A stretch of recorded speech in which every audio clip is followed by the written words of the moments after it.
Mga kapuso, mas ma-inspire sa istorya, kauban ni Attorney Resi Rizada. Resi! Buntag ang mga kapuso, subay sa pagsaulog sa Semana Santa, atong makauban ang Vocation Director of Oblates of Mary Immaculate ug head sa Oblate TV nga si Father Dance Efardoni Basada aron mas palamon pa ang tinuod nga mensahe sa Semana Santa. Maayong buntag, Father Dance, and welcome sa At Home with GMA Regional TV. Kumusta po kayo, Father? Mabuti naman, Attorney. Maayong buntag sa inyong tanan. Maayong buntag sa ating mga kapuso ngayon. Father, dahil po may pandemic ngayon, medyo toned down ang mga activities natin sa Holy Week. But before the pandemic, ano po yung mga traditions na ginagawa ng simbahan? And can you briefly explain po, like, the meaning of these traditions? The usual na ginagawa talaga ng simbahan sa Holy Week, especially Holy Week, no? We start our celebration sa Palm Sunday. Itong linggo na ito, we commemorate the entry of Jesus Christ to Jerusalem. Bilang paggunita na rin. So we welcome also Jesus in our life. No? Kaya ginagamit natin ang palaspas kasi at that time, ginamit rin ng mga tao pag-welcome, pag-decorate sa kalsada na dadaanan ng mga Mesiyas. Gumamit sila ng mga branches, palm trees. So after the Passion Sunday, uumpisahan naman yung Paschal Triduum na tinatawag, the Holy Thursday, na kung saan ay ginugunita natin ang sinasabuhay muli ang the institution of the Holy Eucharist ng ating Panginoong Kristo sa Last Supper. The following day, Friday, so the Passion narrative na rin. Ginugunita natin ang the Passion and Death ng ating Panginoong Kristo. And we venerate the cross na kung saan dito nangyari yung tinatawag natin the greatest love of all. Yung nialay ng Diyos ang kanyang buhay para sa ating lahat. So that is why we venerate Jesus on the cross dahil sa kanyang pagmamahal sa ating lahat. The Saturday evening, doon na yung pinaka-highlight ng ating Paschal Triduum, the Easter Vigil. Kaya ang ating liturgy, inuumpisahan yan sa madilim, tapos may kandila, then we renew our vows sa ating binyag at nagsiselebrate tayo sa muling pagkabuhay ng ating Panginoon. So, yun ang ating mga tradisyon. And other than that, meron pa tayong mga tradisyon na ginagawa ng mga tao, particularly sa mga Pilipino, yung sa Iglesia. Ito ay influenced by the Spaniards. So, ang iba 7, ang iba 14. So wala naman particular yun. Ang originate kasi yan sa Jerusalem noon, ng early centuries pa, na binabalikan nila ang lugar ng ating Panginoon Kristo na kung saan siya namuhay at naganap ang kanyang passion, death, and resurrection.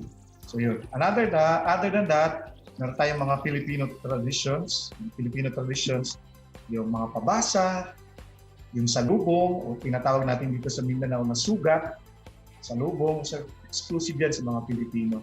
Father Dance, may mga pagbabago po ba ang simbahang Katolika sa loob ng 500 years? 500 years, unang-unang malaking pagbabago ng simbahan ay ang language, yung liturgy. No? Dati kasi ay Latin, Latin Mass. Na-translate ito into different languages na para makababa talaga at mas lalong maunawaan ng tao. Especially the liturgy kasi napaka-rich ang prayers, ang mga pagbasa, at nagkaroon na rin ng full participation ng mga laiko, ng mga laity. No? Dati kasi is centered lang sa ordained minister. But this time, malaking pagbabago ng simbahan ay ang participation, full participation ng faithful, ng mga tao. Pangalawa, ang ating mga missionaries. Dati tayo ang pinapadalhan ng mga missionaries. Ngayon naman, ang mga Filipino na nag-contribute to the world. Ito yung pagbabago ng simbahan. Naging universal siya, naging participative, at lahat ay kabahagi. Lahat ay kabahagi. And Father, there's also a very interesting point na tinatanong din ng karamihan. Ano po yung masasabi niyo sa mga superstitious beliefs ng mga tao, like every Holy Week, like for example, bawal daw masugatan kasi matagal mag-heal, or yung magko-collect ka ng flowers, yung every Easter, Sunday Mass, di ba? Ano yung masasabi niyo with regard to that, Father? Sa mga paniniwala, no, ako personally, hindi naman rin talaga ako gaano naniniwala sa mga ganyan.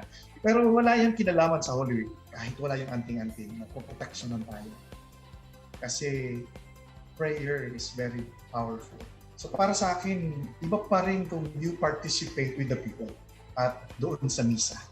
And finally, Father, ano po ang mensahe ninyo sa lahat ng mga debotong Kristiyano, especially ngayong Semana Santa? What's your message for all of us?